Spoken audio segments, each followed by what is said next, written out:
falar de política na igreja? Vamos fazer uma separação, irmãos? Eu não coloco políticos aqui no púlpito para fazer campanha, porque a igreja não foi feita para isso. Mas talvez se você pense que não se pode falar de política dentro da igreja, 1 Reis, 2 Reis, 1 Samuel, 2 Samuel, 1 Crônicas, 2 Crônicas, eu não consigo compreender que um cristão pode defender um partido que apoia aborto, ideologia de gênero e toda a corrupção que envolve isso daí. Eu não consigo entender isso.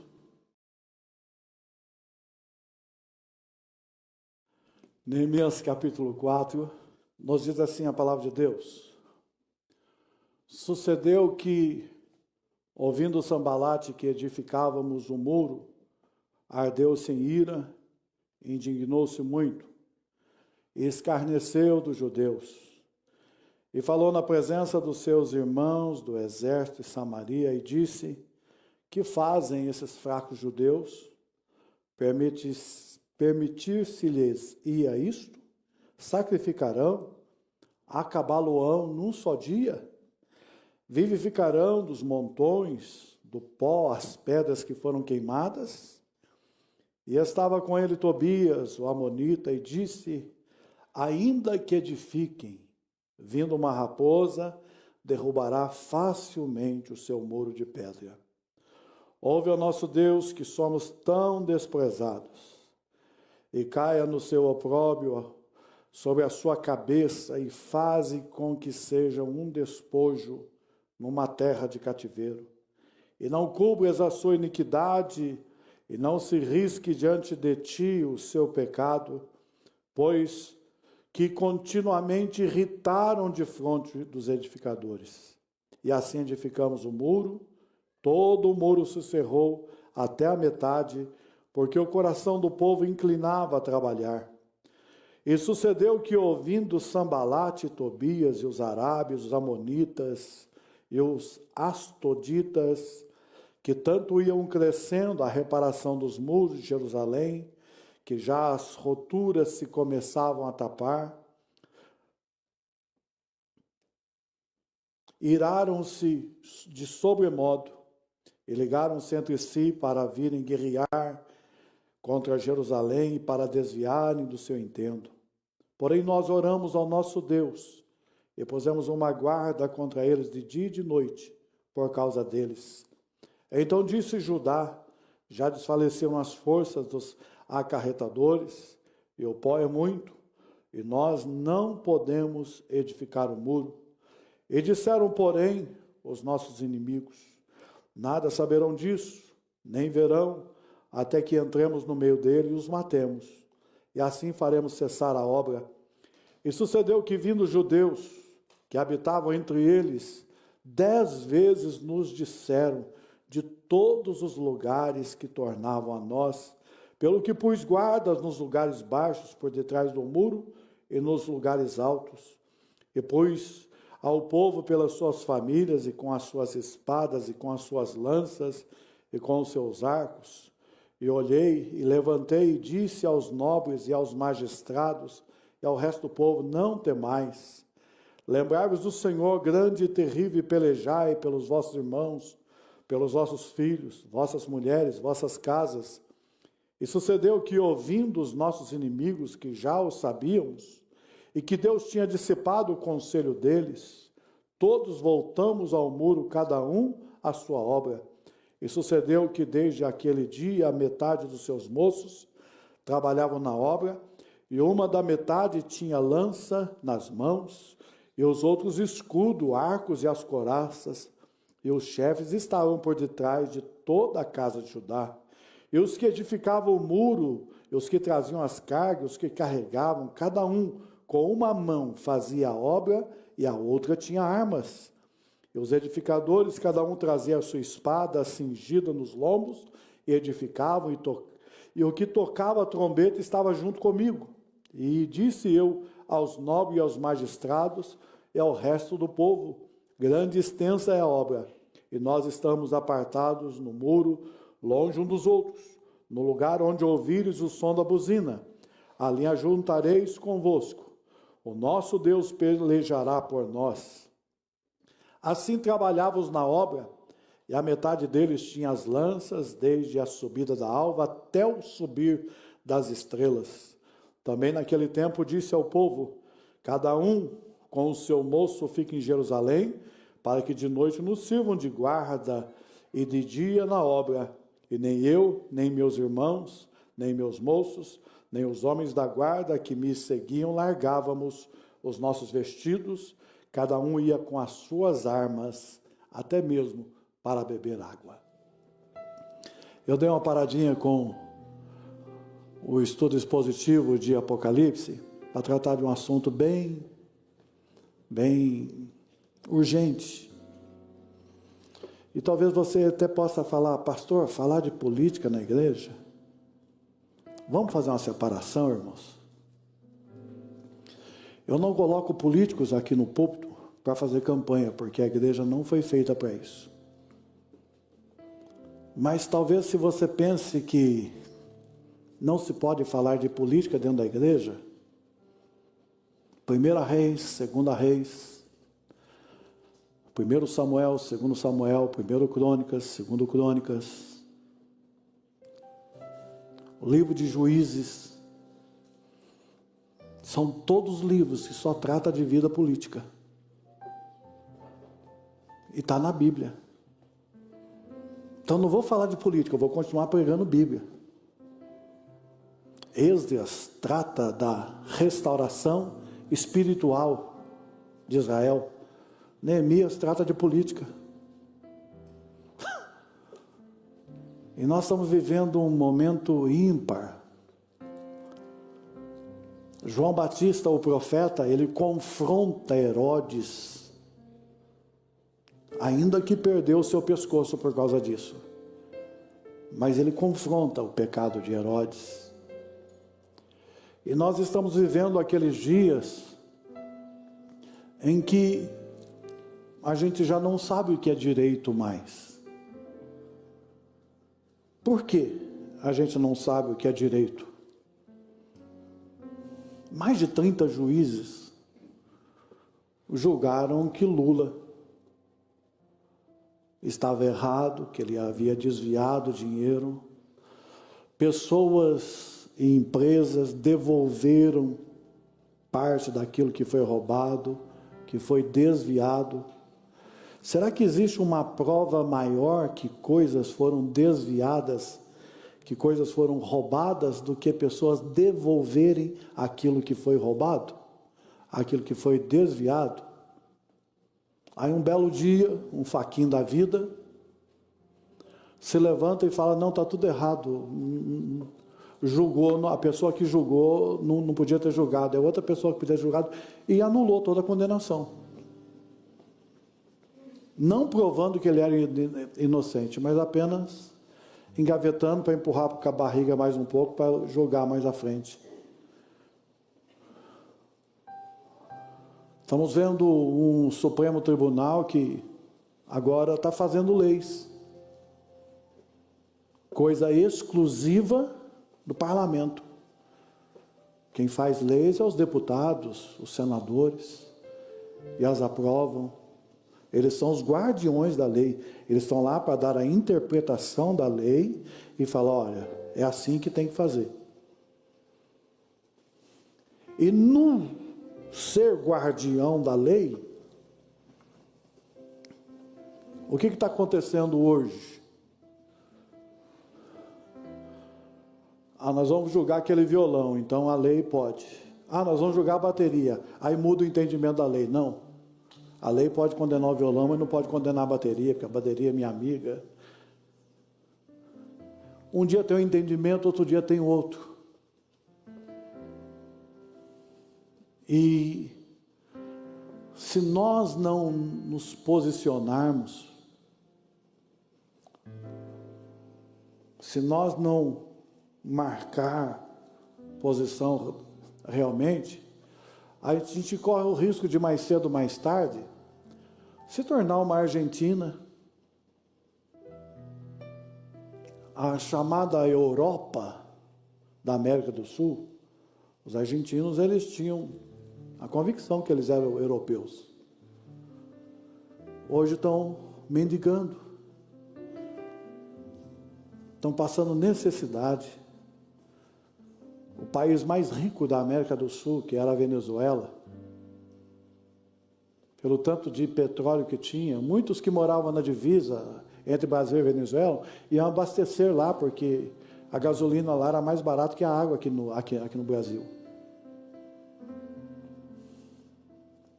Hoje não acha cachorro na rua, porque os cachorros viraram alimento.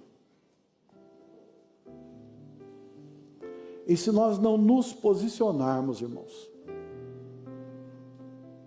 se nós não nos posicionarmos, a gente corremos o risco de nos tornar como um país desse. Eu costumo ser assim, bem claro, às vezes falar bem devagar, para que não haja má compreensão.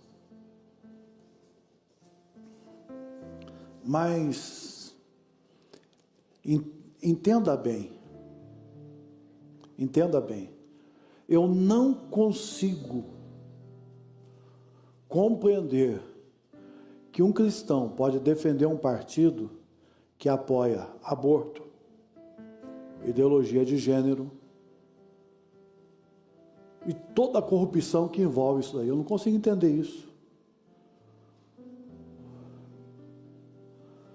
É como um cristão ter um bar para vender pinga.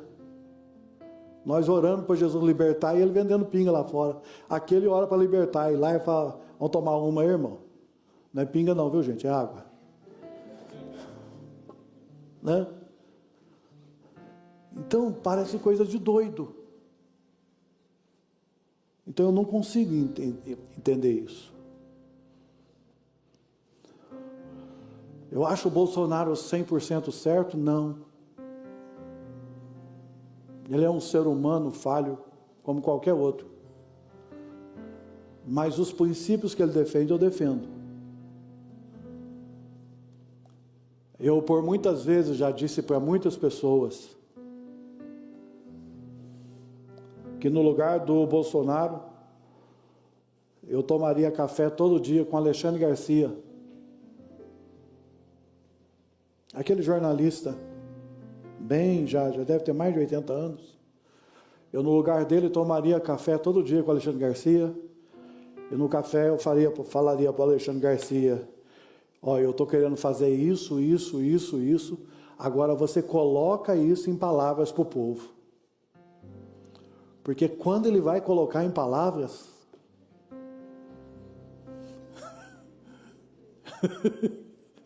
aí, de vez em quando. Mas ele não é perfeito, irmãos. Eu votei nele e vou votar nele de novo. Em meio a uma pandemia, dá uma olhada quanta obra só aquele Tarcísio está fazendo. Estradas que estavam paradas há 20 anos sendo projetadas e comendo dinheiro só no projeto. Os caminhões agora estão trafegando nela. A transposição, o chegar água no Nordeste, que foi prometido e foi fazendo aditivo, sem aditivo, agora chegou a água lá.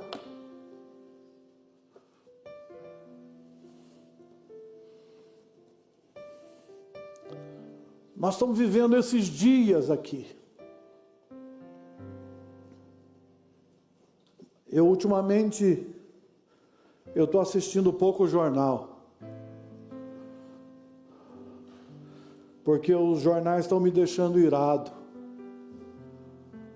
Do mesmo jeito que Satanás estava usando Sambalate, Tobias e a sua turminha para escarnecer dos judeus que estavam reconstruindo o muro.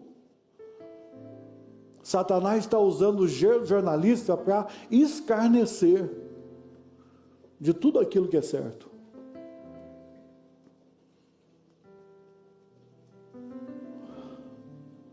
O jornalista que era apenas para mencionar uma notícia, para nos informar daquilo que está acontecendo, eles viraram analista agora. Eles tomam o seu partido ali, tomam o seu lado da notícia. E muitas vezes nesse tomar o lado, você vê que eles escarnecem, zombam de tudo aquilo que é certo, para dar uma notícia de algo que está acontecendo bom no Brasil, até o semblante muda, o semblante cai, o semblante é de tristeza. É como aquela jornalista que olhou e falou assim: olha, infelizmente não morreu nenhum policial lá, só morreu bandido.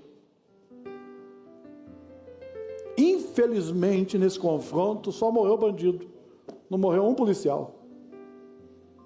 Aí depois vem corrigir: ah, isso infelizmente não entrou no lugar certo. Entrou sim.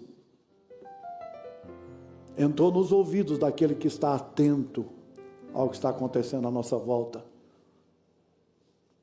Do mesmo jeito que Sambalat e Tobias começaram a zombar: não vai dar certo, vocês não vão conseguir fazer nada, vocês não têm força, e ainda que vocês façam, basta uma raposa passar correndo aí que vai derrubar tudo que vocês estão fazendo.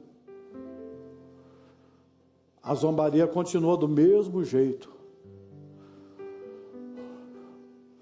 Eu quando vi um vídeo do Lula no YouTube dizendo: eu não vou sair nas ruas porque eu não quero fazer aglomeração em meio à pandemia.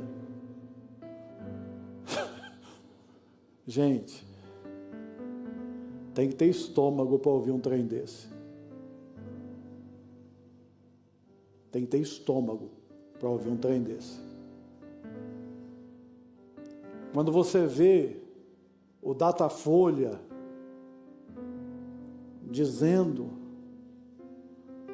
que o Bolsonaro perde em todos os cenários, que é perigoso ele nem ir para o segundo turno, mas perder no primeiro turno. Basta nós vermos quando que aconteceu na nossa nação o que está acontecendo nos dias de hoje. De pessoas saírem às ruas, milhares, milhões de pessoas em motos, em passeatas, em carreatas, para defender a nossa liberdade. E eles continuam zombando. Se a esquerda faz uma passeata e tem 50 pessoas ali, o jornal cobre o dia inteiro.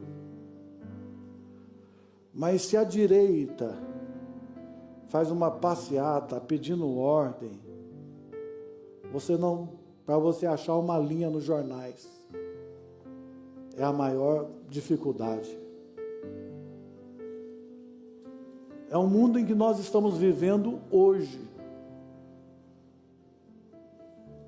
Então nós temos que tomar uma posição diante de tudo isso. Orar como Neemias orou no versículo 4. Ouve, ó nosso Deus, que somos tão desprezados, e caia a vergonha sobre a cabeça deles. Faze com que seja um despojo numa terra de cativeiro. Então nós estamos vivendo esse momento em que Neemias estava vivendo ali, cercado de inimigos que desejam a destruição, E lá eles desejavam a destruição física, desejavam matá-los. Hoje não é muito diferente. Não é muito diferente. É comum a pessoa chegar num jornal e desejar a morte do presidente e de toda a sua família. Mas se isso acontecer ao contrário, arrepia todo mundo. Arrepia todo mundo. Mas eles continuaram trabalhando. E eles não apenas continuam trabalhando, mas em meio a toda intimidação, em meio a todo ataque, dá uma olhada, toda hora chegava um dizendo: olha, eles estão vindo de todos os lados para nos destruir. O versículo 9 nos dá um conselho muito interessante, porque muitas às vezes eles questionam assim: devo sair a uma passeata ou não? Não é melhor nós ficarmos na igreja orando e clamando ao Senhor? Irmãos, o versículo 9, ele coloca o posicionamento que a igreja tem que tomar. Porém, nós oramos ao nosso Deus. Orar sempre fez parte. Orar não pode sair da nossa vida nunca. O conselho de Paulo aos Tessalonicenses é: ore sem cessar. Tenha uma vida de oração e não momentos de oração em sua vida. Esse é o conselho de Paulo. Mas ele diz: porém nós oramos ao nosso Deus e pusemos uma guarda contra eles de dia e de noite por causa deles. Eles não só oraram, mas também agiram. Orar é necessário? É. Mas tem que haver a nossa ação também. Eu gostaria de ir para Brasília, mas está difícil. Gostaria de ir para São Paulo, está difícil também. Mas o que tiver aqui em Pouso Alegre eu vou. Vou vestir a minha camisa amarela. Ela não tem nome, né? Ela é uma camisa da seleção, mas não tem nome nem de Neymar, nem de... porque nenhum deles chegam ao futebol meu, então terei que ter o meu nome ali. Vou colocar a minha camisa e vou. A minha humildade não permite falar mais de mim. Então eu vou colocar a minha camisa amarela e vou, irmãos. Porque além de orar, além de nos consagrar pela nossa nação, eles também se colocaram em guarda contra eles, também agiram, eles fizeram alguma coisa.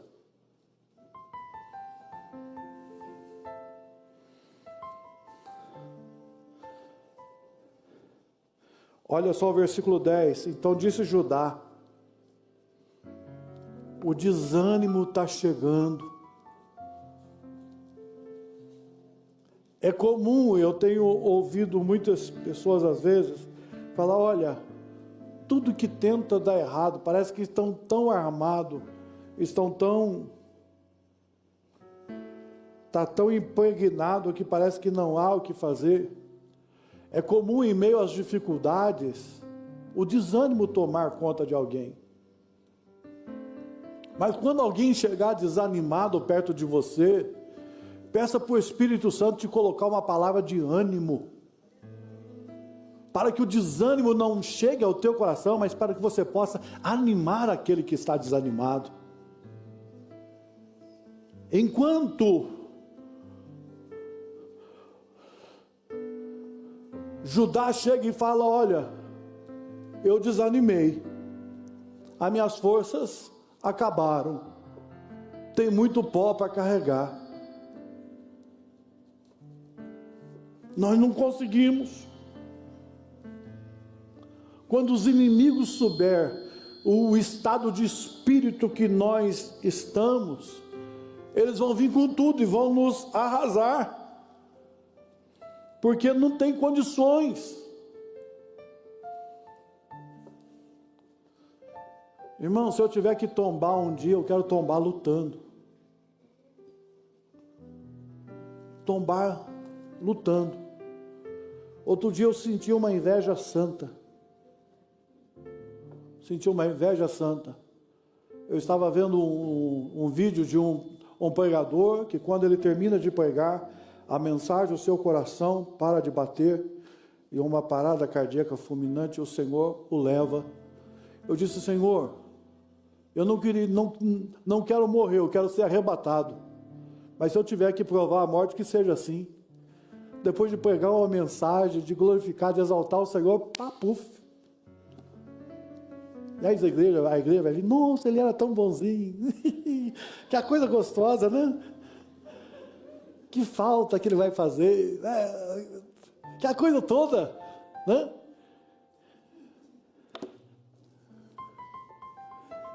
Mas eu prefiro tombar na batalha. Ela falou: Senhor, se o Senhor tiver que me levar, me leva assim, me leva no meio da batalha.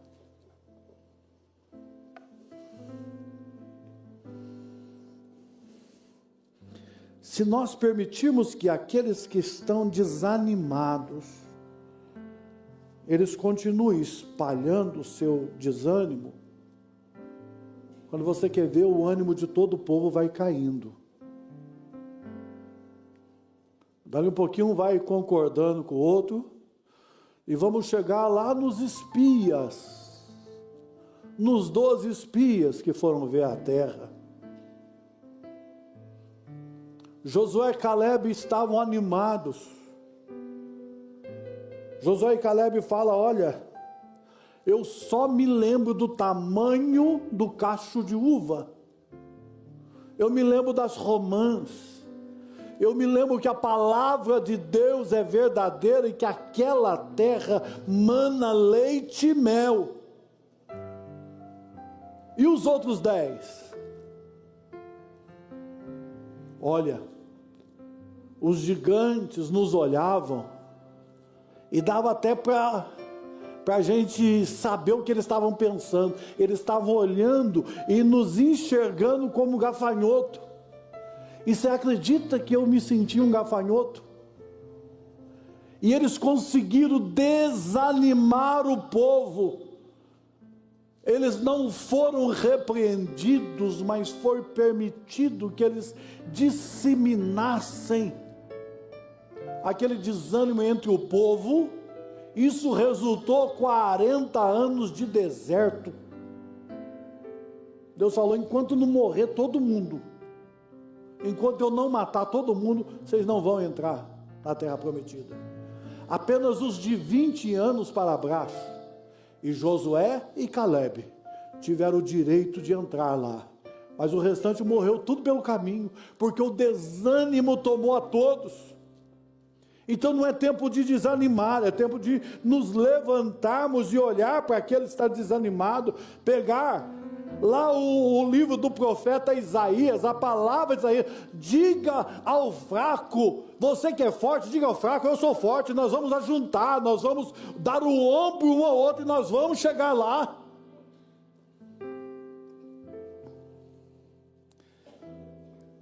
E eles não se contêm em orar. Mas se vocês for verem, eles oravam e trabalhavam, faziam a obra de Deus. Eles oraram e não pararam, continuaram fazendo a obra do Senhor. Mas fazendo a obra que ali era reconstruir o muro, numa mão estava a pá, numa mão estava a colher de pedreiro, numa mão talvez estivesse a lata para carregar a massa, e na outra mão tinha o quê? Estava todo mundo armado, espada na mão, pronto para se defender. Sabe, irmãos, às vezes nós não temos nem argumentação, irmãos. Nós deixamos, não vamos entrar nessa confusão não, porque ela não é nossa. Não vamos entrar nessa discussão não, que é perca de tempo. Não vamos falar nisso não. Se nós nos assentarmos a não entrarmos nessa confusão, porque ela não é nossa, não vamos falar nisso não, porque é perca de tempo. Não demora muito, nós seremos uma Venezuela. Mas em nome de Jesus, que o Senhor nos guarde. Que o Senhor quebre toda a maldição contra a nossa nação. Que o Senhor faça com que a igreja dele seja um povo incentivador. Um povo que vai levantar aqueles que estão desanimados e vai dizer, não, nós vamos orar e vamos fazer, nós vamos correr atrás, nós vamos fazer o que Deus colocar ao nosso alcance, para que o nome dele seja glorificado. Porque se não tomarmos posição, irmão, pode ter certeza que nós estamos no limite. No limite. Tudo está aparelhado. Eu não tenho arma em casa. Eu não tenho arma. Sabe? Mas eu não condeno quem tenha. Eu acho que direito é direito.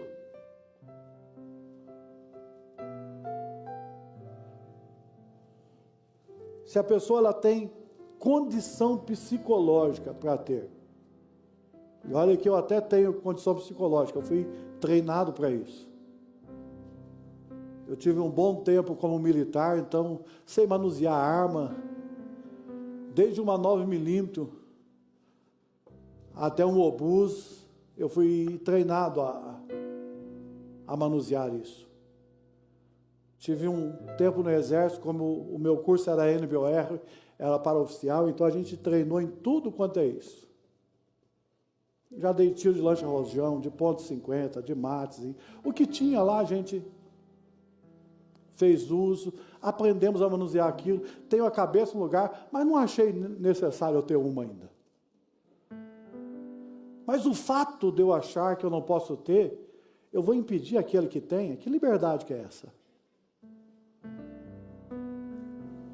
E o princípio de todos os países, a começar lá da Revolução Soviética, lá, antes de se implantar o comunismo, a primeira coisa que fez, desarmar a população.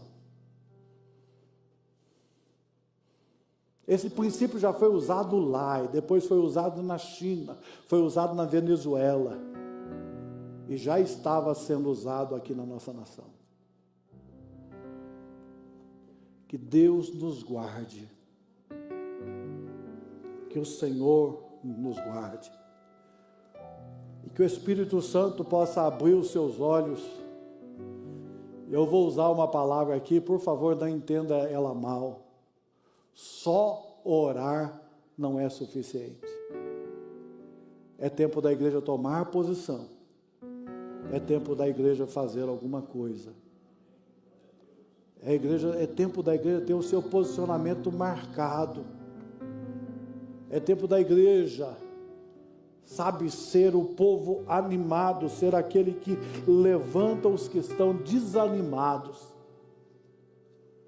Eu estava olhando essa briga pelo voto auditável, sabe?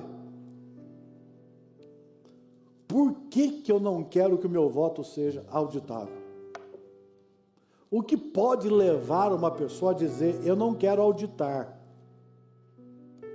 meu voto, eu quero apenas confiar na máquina.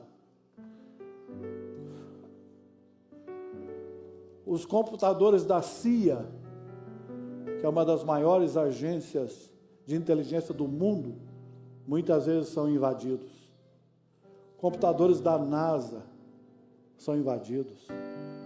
Computadores de banco, que tem setores inteiros cuidando ali, porque lidam com valores exorbitantes, muitas vezes são invadidos e trazem prejuízos enormes. A única coisa que é tão blindada que não pode ser invadida é a urna. Dá para entender isso, irmãos? Dá para entender isso? Computadores de banco são invadidos e às vezes são desviados cifras enormes ali, mesmo eles tendo todo aquele departamento, aquele aparato todo de segurança travando ali, porque eles lidam com coisas caríssimas. A única coisa que é tão blindada que não pode ser invadido é a urna, ao ponto de não precisar ser auditada. Gostaria de repetir o versículo de número 9, para que fique gravado nos nossos corações. Porém nós oramos. Quantos aqui já estão orando pela nossa nação? Pode levantar a mão e dar um glória a Deus. Continua orando. Porém nós oramos ao nosso Deus, mas não paramos por aí. Também pusemos guarda contra eles de dia e de noite. Continuando a leitura, em lugares baixos e em lugares altos. Todas as áreas. Todas as áreas. Defenda as suas crianças. Outro dia aconteceu um episódio com o meu neto. Ele chegou em casa e disse para a Stephanie: mãe, tem uma menina lá que perguntou para a professora que ela queria ser homem, se podia ser homem. Ele tem 6 anos de idade, uma sala onde tem crianças de 6 anos de idade. Uma menina levantou e perguntou para a professora: professora, eu queria ser homem, eu posso ser homem?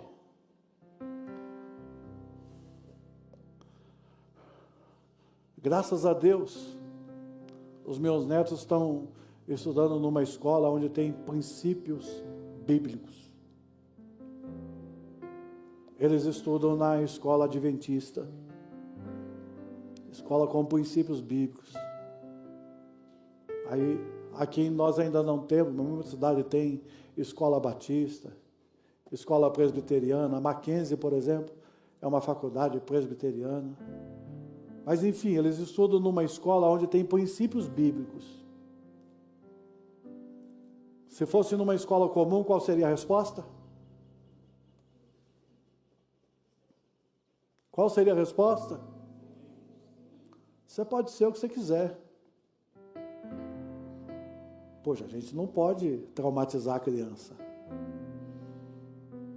E ainda mais com essa ideologia de gênero bombando para tudo quanto é lado. Mas daí a professora foi explicar dentro da Bíblia para ela aquilo que o pastor Jorge Linhares teve que explicar na justiça, que menino nasce menino e menina nasce menina.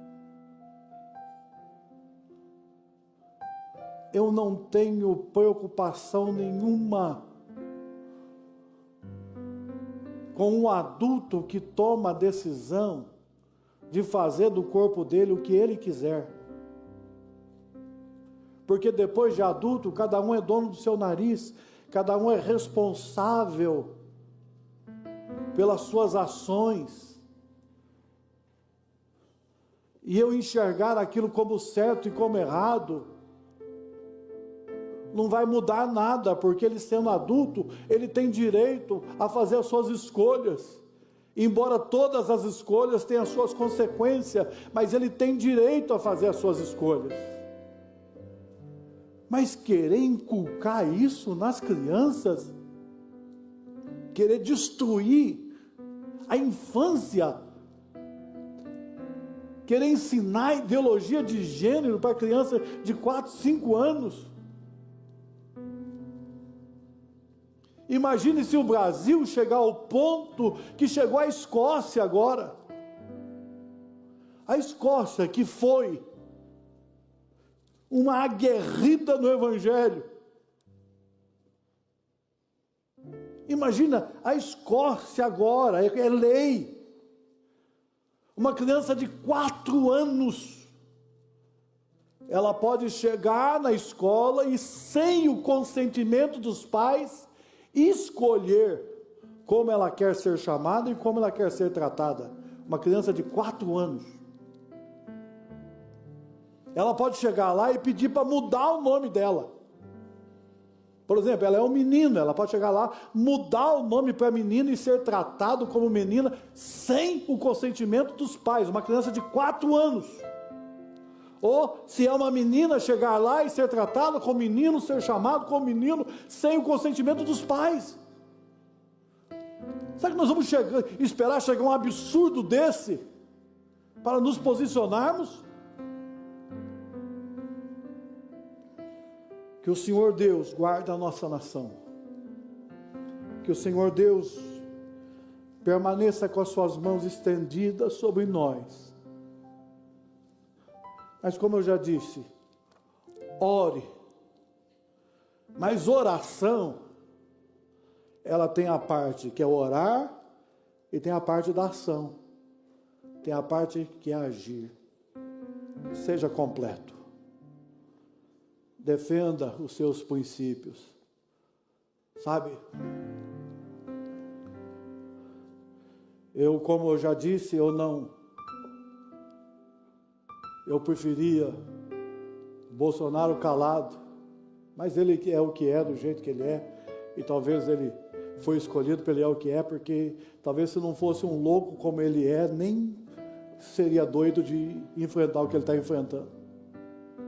Talvez se fosse um ajuizado que nem eu, já tinha jogado a toalha e falado, quer saber da coisa? Vou sair fora aqui. Quem sabe nós precisamos desse doido lá mesmo para fazer as doideiras que ele está fazendo.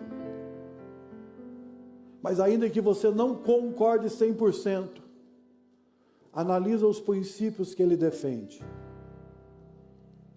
Analisa os princípios que ele defende. E dá uma olhada lá, ele não é contra homossexual, não é contra lésbica, não é nada disso. É contra a ideologia de gênero ser colocado para as crianças. Como eu já disse, depois de adulto, cada um toma a sua decisão. É contra o aborto. Sabe, eu vejo a hipocrisia de uma Globo gastando milhões na propaganda do aborto e depois vim pedir que você faça doação para Criança Esperança.